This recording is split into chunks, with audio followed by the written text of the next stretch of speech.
ఎండిపోయిన ఆల్రెడీ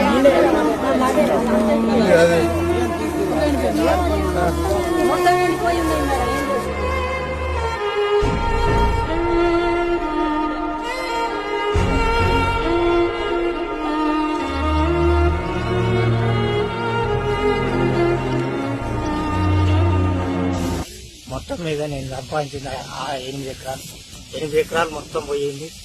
ఏడ్చి సత్యకాలం ఉంది, రుణమాఫీ కాలేదు, ఏం కాలేదు. ఎక్కడ ఫిర్యాదు అయినా కానీ ఎవ్వరు పట్టించుకుంటలేరు మా రైతుల. మొత్తం మీద ఇన్ని 4-5 బోర్లు వేస్తే నీళ్ళు వాళ్ళే, సుక్క వాళ్ళే, తారు దిగినాం. మొత్తం 8 ఎకరాలు మొత్తం పోయింది. వీటికి పెట్టుబడి 4 లక్షలు పెట్టాం. అది పోయింది, ఇది పోయింది సార్. మేము ఏం పట్టే కాలం ఏం లేదు. ఈ కాలంలో అయితే